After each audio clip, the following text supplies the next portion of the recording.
Hello, everyone. Thank you so much for joining us in this BP discussion today. This time we have Kevin from EOS New York with us. First, could you give a brief introduction? Well, you have already been on our show, so I think our viewers already know you. So just a brief introduction.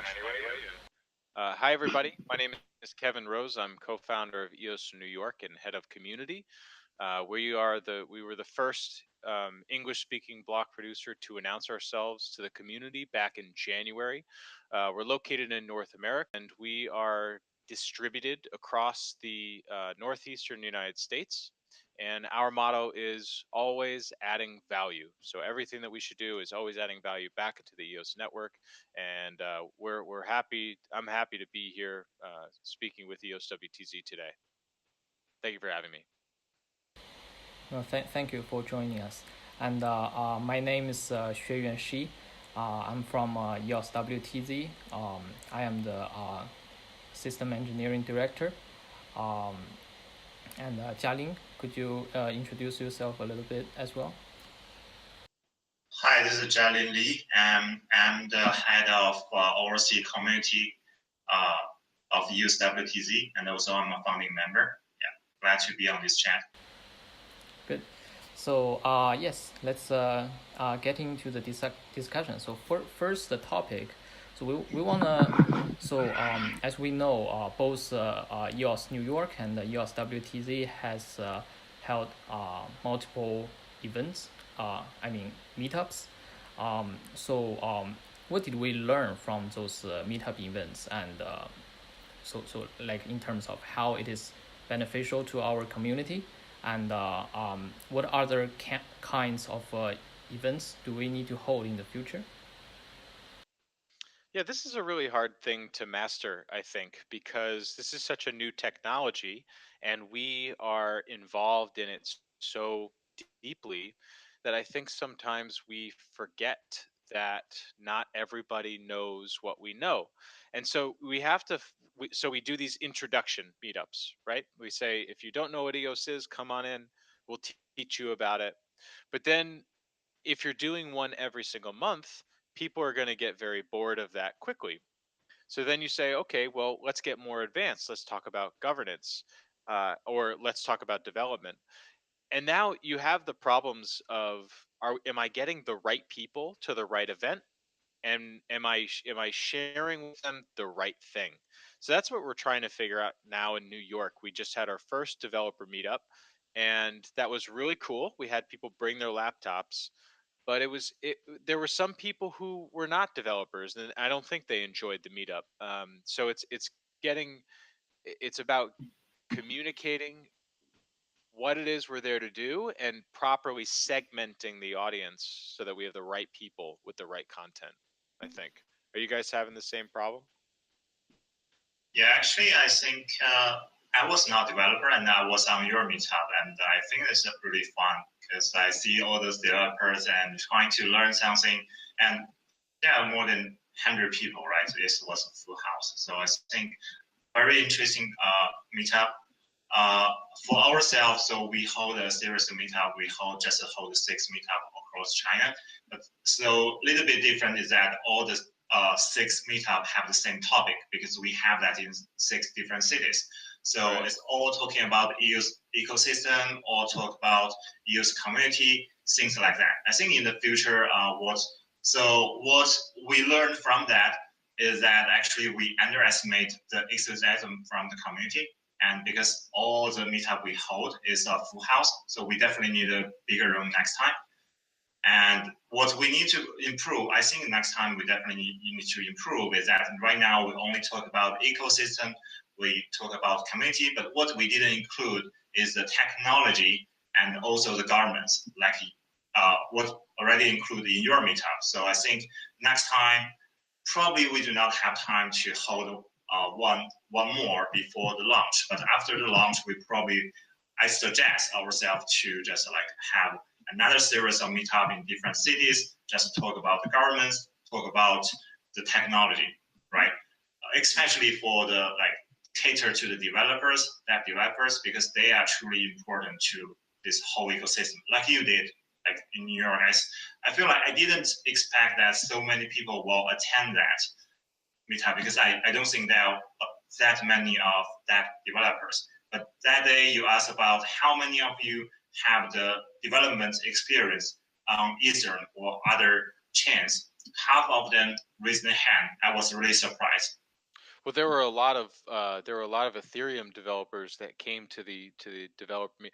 So for anybody that doesn't know, we had our first developer meetup, like I said before.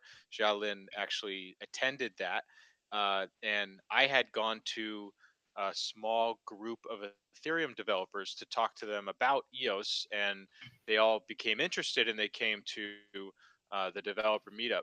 But what I think right now, well, partly a block producer's job is to evangelize the EOS network, right? It's basically to educate token holders and non-token holders so that we increase adoption of the token, right? If the Yeah, block producer is saying this network is powerful, buy the token.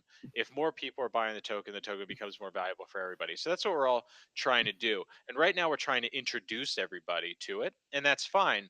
But if we go a year from now, I don't know if we're going to be doing those as much. yeah, I we will, but it's going to be eventually. If you go to an introductory meetup, if you and you hear about how the token works, how to access your wallet, all the basic stuff, you don't need to do that again, yeah, right? From the repeat is going to be the real value that we can offer the community is in development, tutorials, education, hackathons, getting together and sharing knowledge with people about the actual technology. Otherwise, it's going to get old really fast. yeah. I totally agree. That's why I'm saying that next time when we go to the same cities, we should definitely do something different. Because after, as you just said, right, after 1 year, probably everybody will know how the basic knowledge about the EOS. So what they're really looking forward is something that they haven't learned before, right? Like technology, like dApps. Probably after 1 year, there will be a lot of interesting dApps that we can demonstrate, right? Like what Hopefully. yeah, so like I think she just write an article about the game on EOS. So I think that's very interesting. Next time when we have the hold a meetup, we should definitely introduce that. Yes, yes, I wrote the article in Chinese. Maybe Kevin was not familiar with it. It was developed by EOS Authority. If you know on their website, they got a little game there, right? Yeah, yeah. Space Invaders. Yeah, yeah, that one. Yeah. Yeah, Yeah. because I think it has been there for some time, but it looks like the Chinese community was not familiar with it, so I just wrote an article about it, and people likes it. Yes, and so actually, I'm quite curious. So for all those Ethereum developers you have met, what's their aspect? Like what's their like uh what are they thinking about EOS? Are they thinking of it as a really strong competition with Ethereum? I think so. So actually, and I got an email today from, yeah, I don't know if he's an investor, but this person who has a business that he would like to bring onto the blockchain. He was looking at Ethereum, and then I went to speak to the Ethereum developers about EOS, and now he's emailing me about how he wants to come on EOS. So yeah, we're doing our job. We're evangelizing the network, but they there's a lot of fear that, um, it's the same stuff you hear online. It's too centralized. The ICO it could be a scam. Um, it's the same kind of things that you hear over and over. So I think it was refreshing for them. There's so much false information that is thrown around. I think it was refreshing for them to hear from a reliable source, because I'm following everything every day, about what the actual facts of it are, what's actually happening.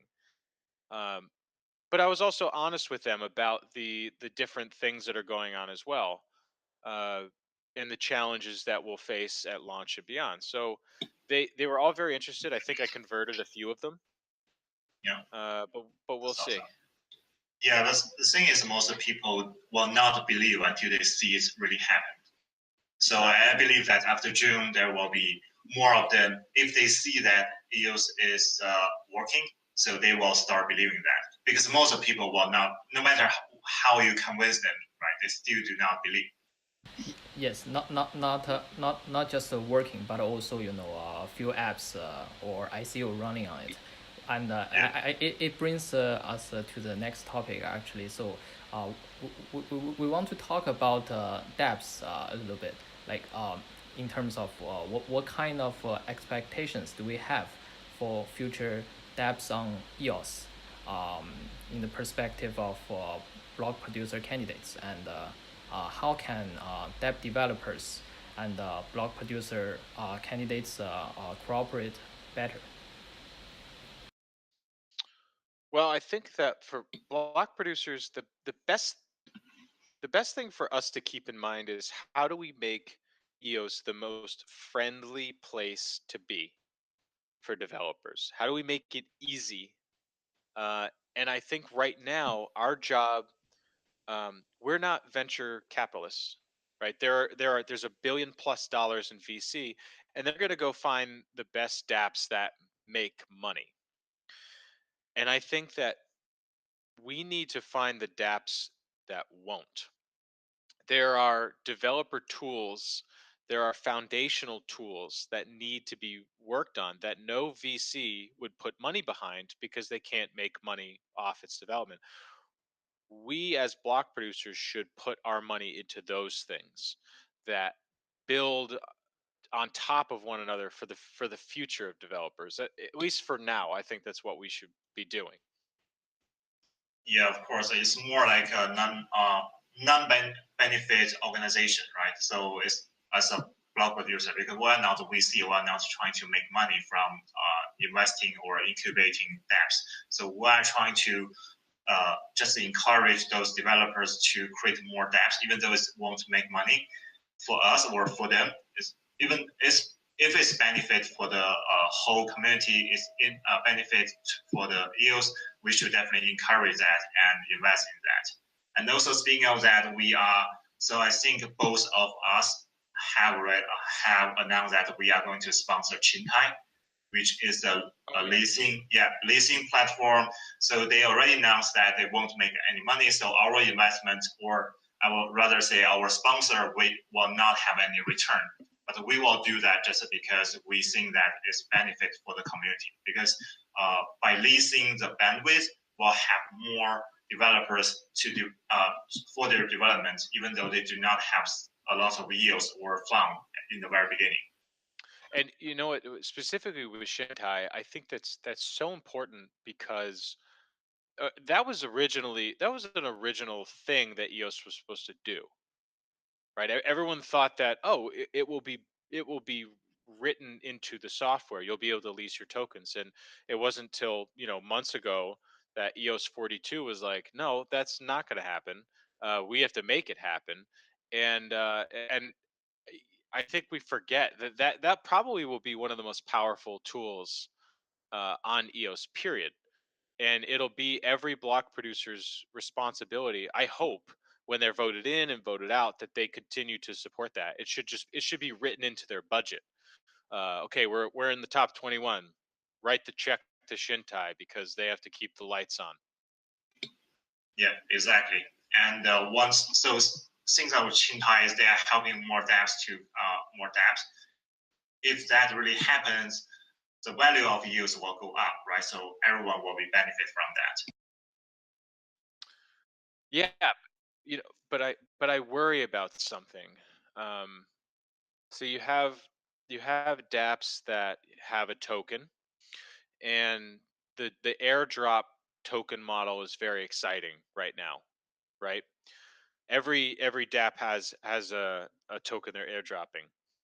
Now imagine that every single app you use today had its own token.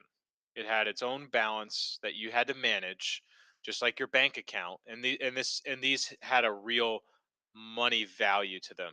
I don't think that that's sustainable.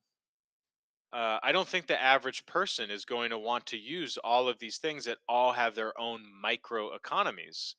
Uh, and I think right now, dApps and airdrops, like that's the current working model, but it's going to get to, it's just like ICOs, right? There was a couple ICOs in the beginning, and those were for really good projects. And then all of a sudden, there were ICOs everywhere. They became unmanageable, and a lot of them were total crap. I think that's going to happen for dApps too. People are just going to build bad projects that have tokens they give out, and eventually people are going to be like, "I'm sick of these tokens. We need another way to do this." And there may be a solution there with with Bancor, where their liquidity algorithms with Bancor and being able to have kind of the smart tokens where they act like others, and maybe there's a universal dApp token that could be decided upon, or that had some kind of set value. So now you're just working with EOS, which is the resource token, and now the dApp token, which is access to the dApps themselves. I don't know. That could be like 20 years from now, but no one's Yeah. going to be wanting to use a dApp a token for every single, every app on your phone. I've got 100. I can't. I'm not going to do that. I think that token you just talked about probably will be EOS itself. So I actually, it's just my personal opinion, right? So just my personal opinion. So whatever, so yeah, there will be thousands of tokens on EOS in the future. I believe so. But most of the token will not act as a currency. Well, most of them will be act as a point, like SPG point, like Delta point we have. So it's more like a point. So what a real currency is will be the EOS itself. There will be really very few tokens will really be treated of currency. So most of this will be point. So think of SPG point or Delta point. You can actually use that to buy a gift card. You can actually exchange for money with people of that. But nobody sees that as a currency. Everybody sees that as a point, even though it have true value. I believe that most of the token on EOS will be have the same situation. Well, you don't, and that's interesting, but you wouldn't want to sacrifice one of the core features of the EOS token, which is if I have 100, unless I were to sell them, I can access the network resources over and over and still have pretty close to 100. There are fees for buying RAM, but and when you start to say, okay, for dApps, I could use EOS as the transacting token to access that dApp, you'd have to assume that every model would work the same as the EOS token. When I think that many of the dApp tokens will be consumed, right? So if you have you like trying to think of a good Everipedia. I think you spend those. You don't just like stake them and then get them back. Yeah, it's more like a gas.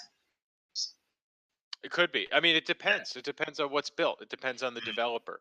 But you'd have to maintain those features of the EOS token, and that may restrict the developer. Yeah, But the only thing I know is that I don't think it can be sustained out 20 years. Something will have to change. yeah, it will change. I believe so. Yes, that's really good points actually. All those tokens, and many of those tokens might be used for similar I mean project that's for similar purposes, and there really is no point for having separate tokens for that. That's definitely true. So yeah, let's move on to the next topic. So let's talk about code of conduct and governance for a bit. Sure.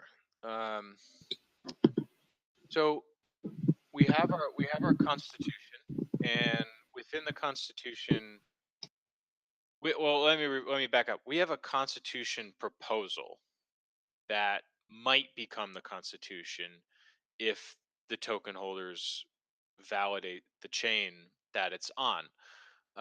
Within that proposal, there's a block producer agreement, and when it was being worked on, I was asked what's the minimum a block producer should do, and I thought they should produce blocks, they should follow the Constitution, they should follow arbitration rulings, and they should follow token holder referendums, and that was the core, um, for me. So base block producer agreement, it's just basically do what everybody wants you to do: follow the Constitution, follow the token holders referendum, and follow arbitration rulings, and and and shut up and produce blocks.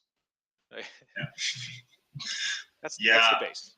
Yeah, I think on top of the base, yeah, of course we should do at least those four, but on top of those base, I think I read most of the code of conduct written by all the block producers. I think everybody is trying to do more than those base four, right? So they are trying to have their own rules to regulate themselves. So I also believe that. So we write one special article in our code of conduct, actually a different line, just to say that we will just follow the local laws and the local regulations wherever our entity is, wherever we do business. Because we believe that even though we are blockchain, is not we shouldn't stay in the local laws and local entity governance just because we are still an entity. Yeah, and you know what, and I totally agree. So you should have your own. Every block producer should have their own statement of values above and beyond what's considered standard. I was just, when we were working on it, the block producer agreement, I was asked what's the minimum, the base denominator. So that's what I came up with. But that's funny you say it. So we wrote our own as well, and we did not include that. We did not include that we will follow the local laws.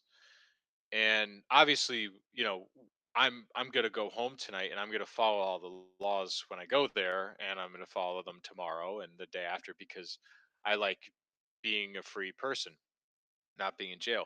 But if it ever came to whether or not we should do something for the network, or follow the local law, I don't want to say that we would go against the network. Let me put it that way.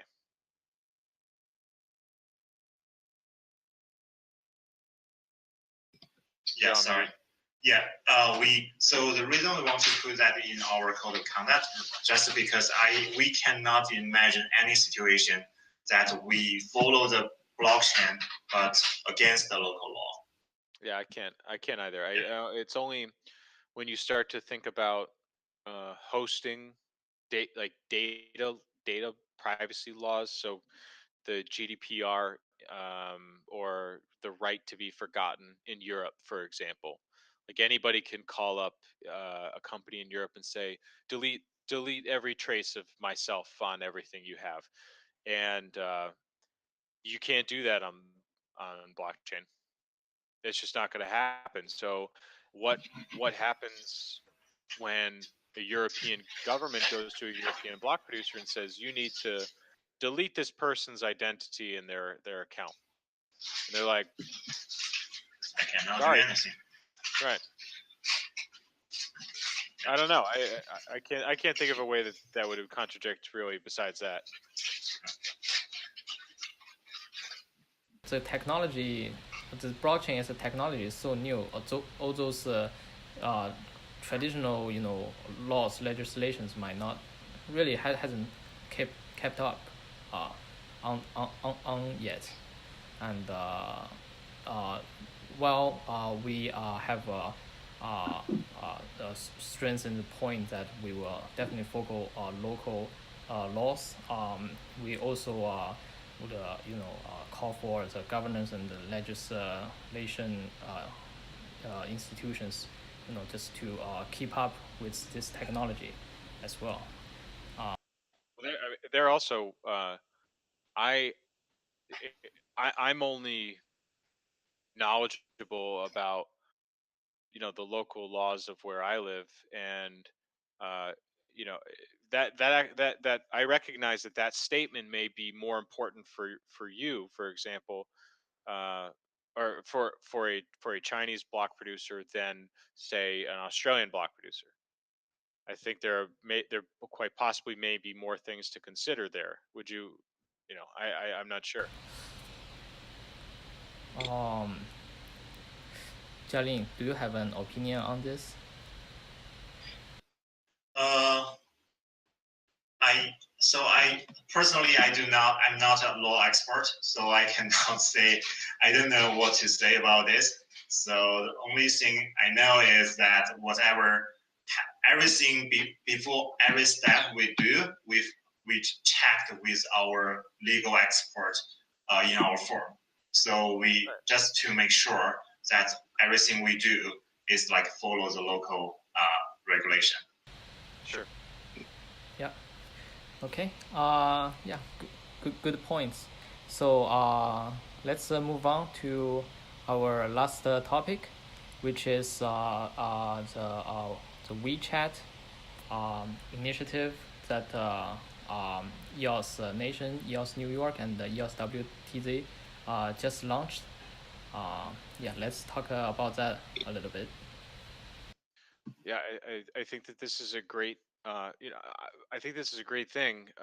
And just for everybody watching, what what EOS WTZ and EOS New York have done, and we partnered with EOS Nation as well, is we're trying to get every English speaking block producer onto WeChat so that they can be more accessible to the Chinese community.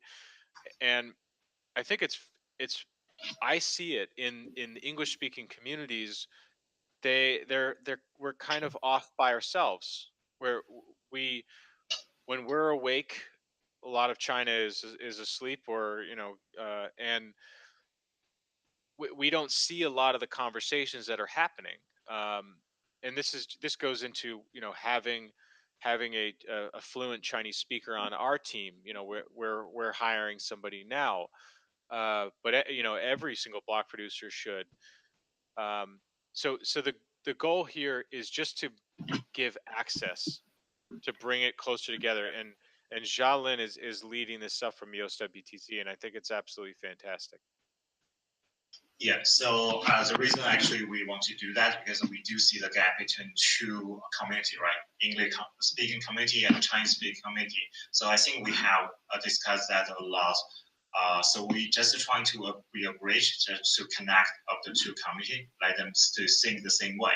Because we do think because we have different background and we have different philosophy, so that when we see the same thing like EOS and EOS community, we actually have different view of it. So the things that we are doing right now and the things we are trying to do through helping English-speaking BPs to do the blog to open WeChat public account is trying to give them a stage, trying to present themselves, right? Saying that we are not actually that different. We are actually thinking the same way, which is bring the global community together and make EOS great success. So that's what we are trying to do.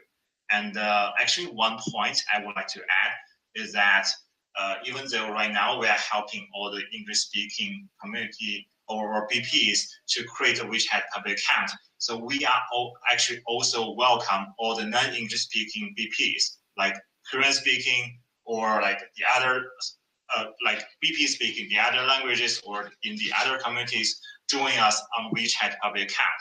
Because as everybody know that WeChat public there are actually there are 1 billion people using WeChat, and most of them use WeChat account instead of Steemit, Twitter, and YouTube.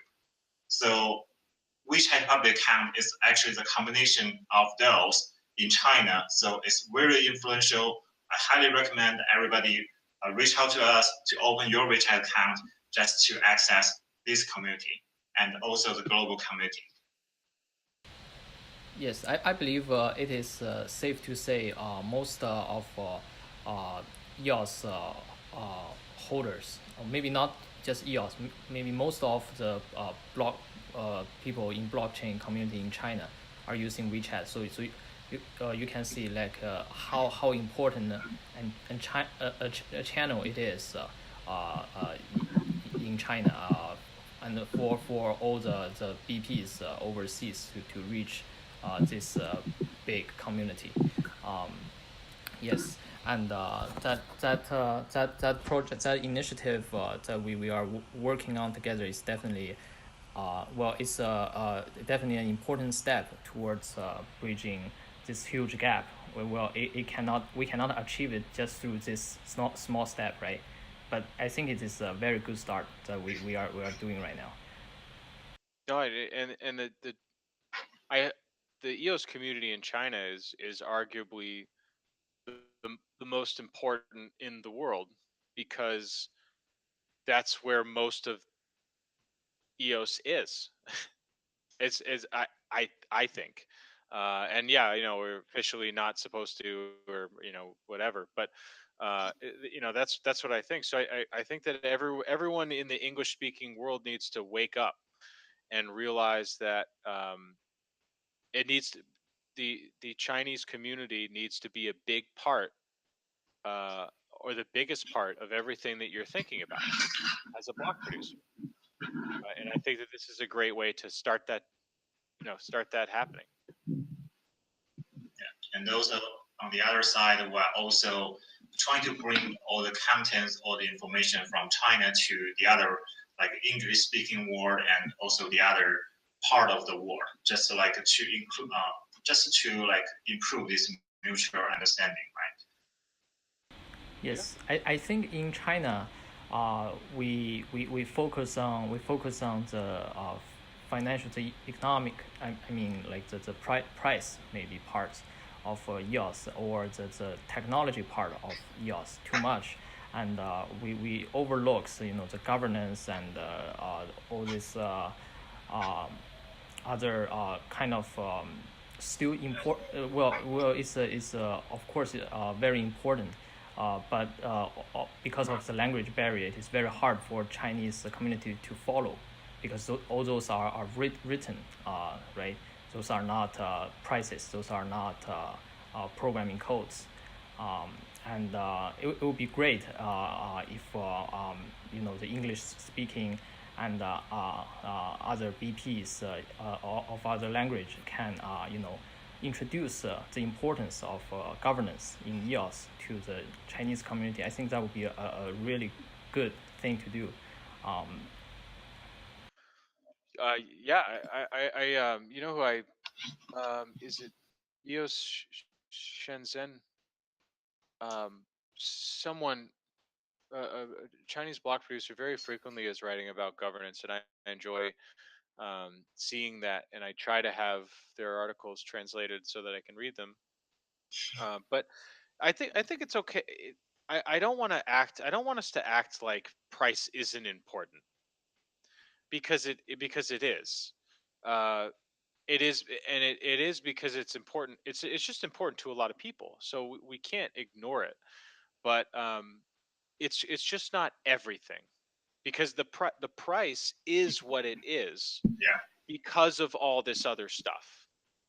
So if we're caring about the technology, if we're caring about that the governance is set up properly, if we're caring about that this is really building a global community, then the token is valuable, and then the token price will be better. I mean, so it's if you focus on price, you'll fail. If you focus on everything else, the price will succeed. And so it's okay to have a balanced discussion about it all. But I don't want us to demonize, not that I thought we were, demonize price.